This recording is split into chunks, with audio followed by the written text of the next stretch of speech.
जानवर को गोली लगाई तो एक नौजवान को लग गई।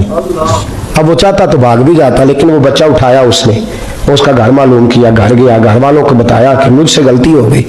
कहने लगा नहीं, तूने जानबूझ के मारा है।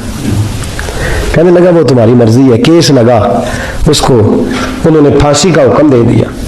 एक दिन वो जो इस्लाम कबूल करने वाला है वो SHO साहब है, इंस्पेक्टर साहब है उस इलाके के, उन्होंने इस्लाम को उनसे पूछा गया तो वो कहने लगे नौजवान आया तो मेरी कस्टडी में मेरे पास उसका केस लगा।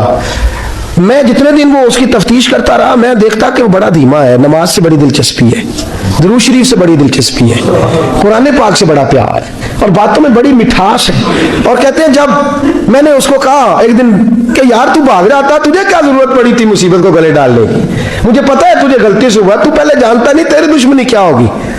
तो कहने लगा मैं कैसे भाग सकता था, मेरे नबी ने जो दीन दिया है वो दूसरों की खैर खाई का मजहब है सल्लल्लाहु अलैहि वसल्लम, कैसे भाग सकता था। कहते हैं खैर सजा का हुक्म था, जेलर और मैं दोनों उसकी देखभाल करते। एक दिन हमें उससे प्यार हो गया, एक दिन कहने लगा एक मसला है, इसके तो घर को मैंने उजाड़ा है, मेरी वजह से कोई और घर भी उजड़ जाएंगे।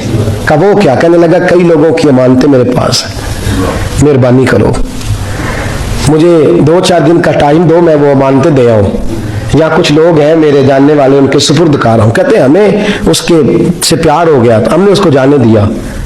अब जिस दिन फांसी लगनी थी उस दिन वो आया ही ना।